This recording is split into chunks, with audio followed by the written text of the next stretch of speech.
आज ड्रायव्हरला सुरुवात झालेली आहे सकाळी 5 वाजल्यापासून. थोड्याच वेळानंतर तुम्हाला मी ऑफिशियल त्यातला व्हिडिओ जो आहे सुरुवात होणार आहे.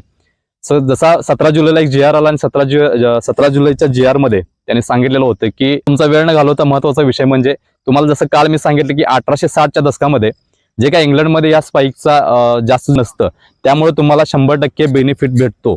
100% बेनिफिट भेटतो. कमीत कमी 2 ते 3 मार्क तुमचे इझिली वाढू शकतात. समजलं.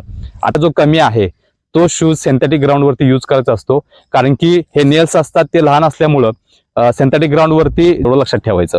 सो दोन्हीचा सुद्धा फरक समजावून घ्या. डायरेक्टली जाऊन शूज खरेदी करू नका.